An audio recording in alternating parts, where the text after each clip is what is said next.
លំហាត់ប្រតិបត្តិទី2របស់យើងនេះគេឲ្យយើងបំពេញអត្ថេហើយនិងមេគុណនៃឯកធាតុអញ្ចឹងអីដែលសំខាន់នៅក្នុងហ្នឹងគឺគេឲ្យមកជាឯកធាតុហើយយើងបានស្គាល់ហើយថាអីជាឯកធាតុហើយគេឲ្យយើងស្រង់ថាតើនៅក្នុងឯកធាតុមួយហ្នឹងតើវាមានអត្ថេអីខ្លះហើយវាមានមេគុណស្មើនឹងប្រមាណជំរាបសួរមេដាបេដាសក៏ដូចជាសួស្តីទៅកាន់បងប្អូនសិស្សានុសិស្សទាំងអស់គ្នាថ្ងៃនេះគ្រូលើកយកលំហាត់បន្តទៀតតទៅជាមួយនឹងគណិតវិទ្យាថ្នាក់ទី10ត្រែទេគឺចំណុចឯកធាតុហើយប្រតិបត្តិទី1នេះគ្រូបានកែហើយអញ្ចឹងអានេះគ្រូនឹងកែទៅបន្តទៀតគឺប្រតិបត្តិទី2ប្រតិបត្តិទី2គឺគេឲ្យយើងបំពេញអត្ថេហើយនិងមេគុណនៃឯកធាតុអញ្ចឹងគេឲ្យឯកធាតុមកចំនួន3ដែលយើងស្គាល់ហើយណាឯកធាតុគឺជាកន្សោមពីគណិតដែលវាមានតែប្រមាណវិធីគុណហើយនិងអឺស្វ័យគុណដែលវាមាននីតិសង្ឃជាចំនួនកូដវិជ្ជមានឬក៏ស្មើនឹង0ដែរចុះលំហាត់នេះគឺគេឲ្យមកជាឯកធាតុស្រាប់ហើយយើងមិនពិបាកហៅថាមួយណាជាឯកធាតុទៀតទេយើងគ្រាន់ថាតែញែកវាតើនៅក្នុងឯកធាតុមួយហ្នឹងមេគុណវាស្មើប៉ុន្មានហើយអត្ថេវាស្មើនឹងប៉ុន្មានអញ្ចឹងចំពោះអត្ថេយើងមកស្គាល់សិនថាទៅអីទៅជាអត្ថេចឹងអត្ថេវាជាអក្សរដែលយើងអត់ស្គាល់ថាតម្លៃវាស្មើប៉ុន្មានបើយើងនិយាយស្រាប់វាជាអក្សរដែលយើងអត់ស្គាល់ថាវាមានតម្លៃប៉ុន្មានឧទាហរណ៍ដូចនៅក្នុងនេះអញ្ចឹង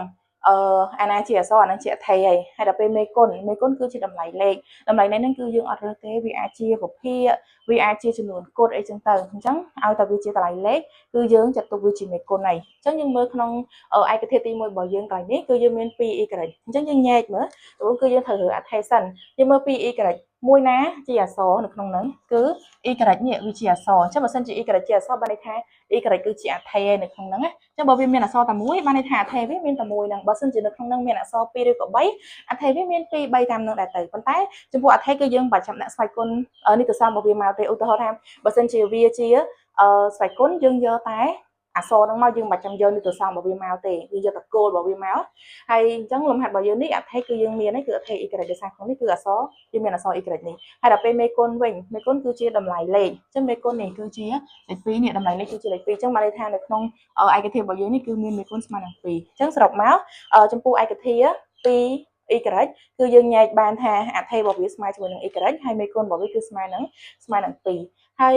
យើងមើលទៅអាទី2នេះវិញអាទី2នេះដូចគ្នាដែរគឺយើងមានឬ2គុណជាមួយនឹង x គុណជាមួយនឹង y សេគុណ y សេគុណ3អញ្ចឹងយើងមើលថានៅក្នុងហ្នឹងមានអក្សរចំនួនប៉ុន្មានយើងមិនបាច់ចាំខ្វល់ថាវាជាស្វ័យគុណហើយនីតិសាស្ត្ររបស់វាស្មើប៉ុន្មានទេសំខាន់យើងមើលតែគោលខាងក្រោមរបស់វានេះមកអញ្ចឹងនៅក្នុងនេះគឺមានអក្សរ x ហើយនឹង y អញ្ចឹង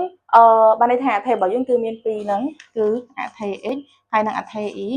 យើងអត់សរសេរជាប់គ្នាណាយើងអត់សរសេរx y ជាប់គ្នាទេគឺយើងដាក់ដកឃ្លាមួយមកនេះ x ហើយក្បៀសមួយឬក៏ដកឃ្លារៀងឆ្ងាយតិចមកហើយយើងដាក់អក្សរ y កន្លែងហ្នឹងបានន័យថានៅក្នុងឯកធាតុមួយហ្នឹងគឺមានអត្ថេចំនួន2គឺអត្ថេ x និងអត្ថេ y ដូចនឹងគ្រូបញ្ជាក់អញ្ចឹងបើសិនជាវាជាស្វ័យគុណក៏យើងមិនបាច់ចាំយកនីតិសាស្ត្រវាមកដែរយកតែគោលរបស់វាមកដូចអានេះអញ្ចឹង x គុណជាមួយនឹង y សេគុណ3អញ្ចឹងអានេះគឺអត្ថេ x នេះដល់ពេល y សេគុណ3នេះវាជាស្វ័យគុណដែលវាមានគោលស្មើ y ហើយនឹងនីតិសង្ឃស្មើនឹង3នេះអញ្ចឹងយើងយកតែគោល y នេះមកដាក់មកជាអត្ថេមកបានទេមិនបាច់ចាំយកនីតិសង្ឃរបស់វាទេហើយអត្ថេយើងមើលអាណាជាមេគុណគឺឬ2នេះអាណាជាតម្លៃលេខអាហ្នឹងហើយគឺជាមេគុណអញ្ចឹងគឺយើងមានមេគុណស្មើជាមួយនឹងឬ2អញ្ចឹងសរុបមកវិញនៅក្នុងនេះបើសិនជាយើងមានឯកធាតុឬ2គុណជាមួយនឹង x គុណជាមួយនឹង y សេគុណ3យើងអាចញែកបានថាវាមានអត្ថេ x y ហើយនឹងមានមេគុណស្មើជាមួយនឹងឬ2ហើយចុងក្រោយវិញគឺដូចគ្នាដែរចុងក្រោយនេះអូនអាចសាកស្កប់វីដេអូហើយសាករៀនឆ្លើយហើយចាំយើងទាញចំណុចមួយគ្នាថាតើចំណុចដែលអូនធ្វើនោះដូចគ្នាជាមួយនឹងចំណុចរបស់អ្នកគ្រូអត់ចឹងបើសិនជាបងធ្វើហើយបងអាចទាញគាត់មកអ្នកគ្រូបានចឹងនៅក្នុងនេះគឺយើងមានដក4លើ5គុណជាមួយនឹង AB សេគុណ2ឬក៏សេការ៉េចឹងនៅក្នុងនោះមានអក្សរចំនួនប្រមាណមាន3ត្រូវអត់មាន A B ហើយនិង C ចឹងយើងមិនបាច់ខ្វល់នីតិសាស្ត្ររបស់C នេះទេយើងយកតែអក្សរមកចឹងគឺមាន A មាន B និង C ដកឃ្លាចឹងណាហើយមេគុណវាគឺមេគុណតម្លៃលេខនៅខាងមុខនេះគឺដក4/5អញ្ចឹងចម្លើយរបស់យើងគឺមានប៉ុណ្ណឹងសរុបមកវិញកន្លែងនេះគឺមានអត្ថេ ABC ហើយមានមេគុណស្មើជាមួយនឹងដក4ឬសំទោសដក4លើ5អញ្ចឹងចំពោះលំហាត់របស់អ្នកគ្រូនេះគឺមានតែប៉ុណ្ណឹងទេបើសិនជាបងប្អូនមានចំណុចខាងណាអាចខមមិនសួរបានហើយសម្រាប់បងប្អូនដែលចង់បំពេញបន្ថែមលើមុខវិជ្ជាគណិតវិទ្យាជាពិសេសបងប្អូនដែលទៅតែប្រឡងចប់ឌីប្លូមថ្មីចង់បំពេញបន្ថែមលើមុខវិជ្ជាគណិតវិទ្យាសម្រាប់ធៀមប្រឡងធៀមចូលថ្នាក់ទី10បងប្អូនអាចតំណែងរៀនមួយអ្នកគ្រូបានដោយសារតែអ្នកគ្រូរៀនចាប់ពីមូលដ្ឋានគ្រឹះថ្មីមកអញ្ចឹងយើងរំលឹកឲ្យពង្រឹងមូលដ្ឋានគ្រឹះសិនទើបយើងចូលមេរៀន ថ្នាក់ទី10ឲ្យទាន់កម្មវិធីសិក្សារបស់ក្រសួងអញ្ចឹងអ្នកគ្រូមានវេនថ្ងៃច័ន្ទសុក្រហើយនិងថ្ងៃសៅរ៍ថ្ងៃអាទិត្យសម្រាប់ច័ន្ទសុក្រហើយនិងសៅរ៍អាទិត្យហ្នឹងគឺយើងរៀនចាប់ពីម៉ោង5ដល់សំទោសម៉ោង2ដល់ម៉ោង5ហើយនិងម៉ោងមួយទៀតគឺម៉ោង6ដល់ម៉ោង9យប់អញ្ចឹងចំពោះម៉ោងទាំងអស់ហ្នឹងគឺបងអាចជ្រើសរើសបានបងអាចរៀន1ម៉ោងឬក៏2ម៉ោងតាមហ្នឹងទៅមិនមែនថារៀនម៉ោង2ដល់ម៉ោង5បងត្រូវតែរៀន